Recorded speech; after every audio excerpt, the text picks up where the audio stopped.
Hey guys, welcome back to the channel. Thank you for tuning in, and as always, I don't know what I'm doing, but thank you for tuning in, thank you for watching. Hit the like, hit that subscribe, and let's get into this. We're actually here to talk about a few things today, and number one, as a kid, we did a lot of shooting. I got my first gun when I was 6-ish, 7, and been shooting ever since. It was a BB gun, then it evolved to a 22, then a 410, and it just kind of went up from there.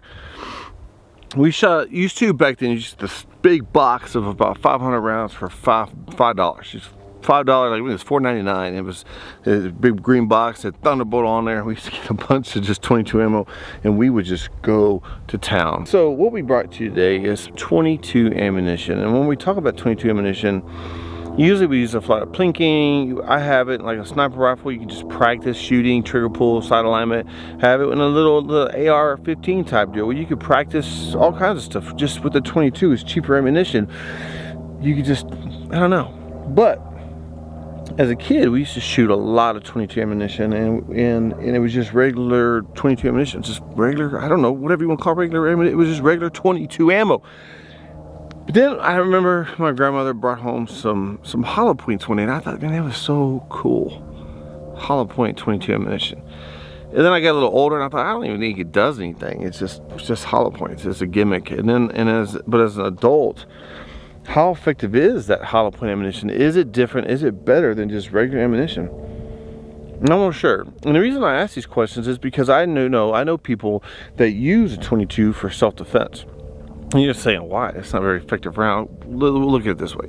If the one person specifically is an elderly female and she has a hard time gripping anything with like a lot of recoil, anything like that, and so a 22 kind of makes sense for her. I also know other people who inherited, the only gun they inherited was a 22 from their significant other, father, uncle, whoever it may be. And so that's what they use as self-defense, because they don't want to buy another gun, because that's what they have and it's good enough for them. But I'm curious, how good is it really? Is it effective round? Does a hollow point really make a difference if you did want to use it for self-defense? I don't know. Kind of curious if we shot some 22, there's a regular 22 round into some ballistic shell, and then shoot some hollow points, is the wound channel bigger? Do we get expansion? Do we get any of this cool stuff? Let's find out. Oh, there's a squirrel over there. I'm not going to test it on a squirrel, guys, because, I don't know, they're free to eat all the corn they want. Anyways, let's get into it. See what happens. See you in a minute. Just so you know, we're going to be shooting it out of this Ruger Wrangler, and someone say, why? Why? Well, that's just because that's what I use here on our ranch, and that's because that's what I want to shoot today. Is it my self-defense good? No. But when I'm out here splitting wood, I use it for snakes. When I check my live traps, I use it there too. So here's what we got for ammunition. I've had this Aguila 22 rifle match 40 grain ammo for a while. We're going to use that as our just regular 22 ammo. Then we have some stingers, some CCI Stinger 22 LR. They are 32 grain, moving at 1640 feet per second. That's pretty fast. I think the ballistic gel can stop it. I hope. Maybe I should get a jug of water just in case, but we'll see. But then I also have, I don't know, I never heard of this brand before. Herder's 22 LR 40 grain plated hollow point, 1280 feet per second. Now, if we look at these two ammunition, there's obviously, we got one here, it's like 100 rounds. You get this one here, which is, I don't know, 50 rounds. So it's half the size of this, but they both cost the same, 10 bucks.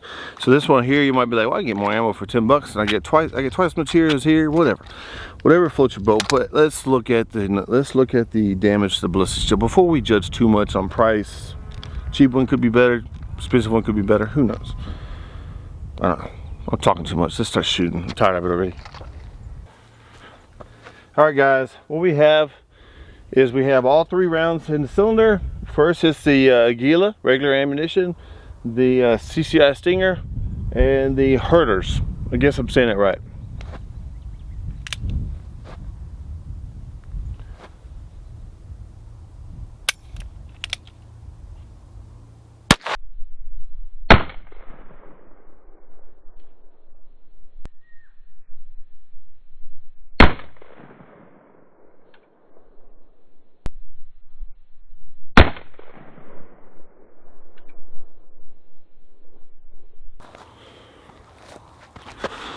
Let's go take a look. So, yeah. All right, guys. So, I've already seen the block. Pretty impressive. Man, let's look at it. If I haven't told you yet, it's hot. Good Texas weather. Ice age yesterday. Hot as hell today. Awesome. Okay. So here's what we have. First round was the Aguila, and this was the first round of the Aguila. It actually came out the bottom down here. There's not a hole on the table, so it evidently, this, like I said, there's 4 wound channels right now. 1, 2, 3, 4. This was the Aguila, the second one here. It actually came out the bottom of the table. There is no hole in the table, so evidently it lost whatever energy, rolled off the table, whatever. I ended up shooting it again because I wanted to see it for myself. I hope this is really so. So this is the second Aguila shot. Actually a very small deal. It kind of got a little bit of a wound channel here. And so about 3 inches in, you see a good little wound channel, a little smaller wound channel, and then we captured a bullet right here at the end, about 1.5 inches from this edge, but really close to the edge here. Matter of fact, we'll pull it out right there. So, man, that's it. All right, so now, as far as wound channel goes, you have this first one here is a CCI Stinger. We actually have more penetration. We have about 10 inches of penetration, and it actually went in and it came back a little bit. But I hope we can really see that wound channel. That is a nice little wound channel. And then here at the end we have the herders, which we have about, we'll call it 7-ish, 8-ish maybe, 8 inches of penetration. And man, some nice balloon, some nice, man, mushrooming out. Let's pull the bullets out and look at it.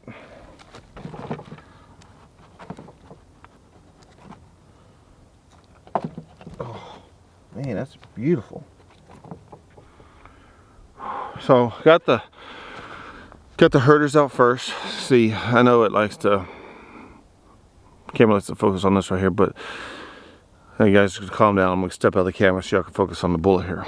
This is the herders ammunition. Man, nice, really mushrooming out. I'm not gonna lie, I was not expecting anything close to that. I kind of thought, really and truly, I'm not gonna lie, I thought hollow points in 22 doesn't work, but I'm not gonna lie, that wound channel is kind of cool, man. I'm not gonna lie. We'll get more into that in a minute. Stop talking.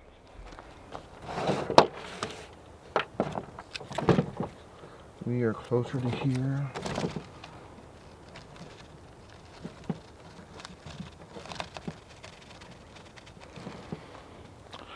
Okay.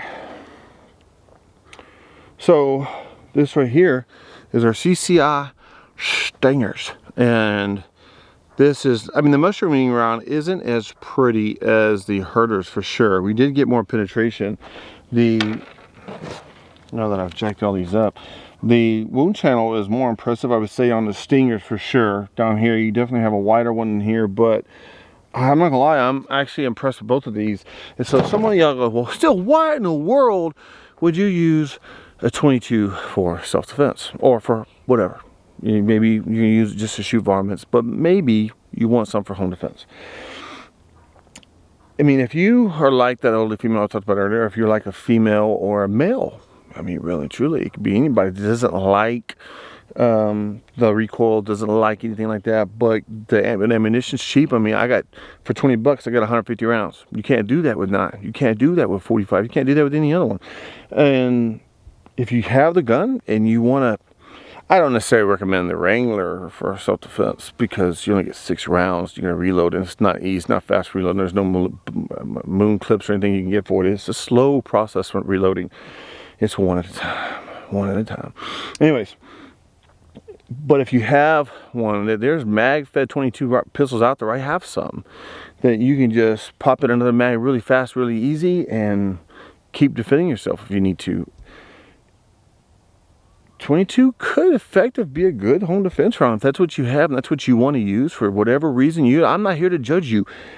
Do I think these rounds could work? Yeah, I think that wound channel is kind of comparable to the 5.7. We probably ought to look at that because, I mean, man, those are pretty similar. We'll talk more about that in another day, I guess. That's another video. But anyways, guys, what do you think? Is a 22 LR good for home defense? I think so. What do y'all think? I think that proof is in the ballistics gel. See y'all next time.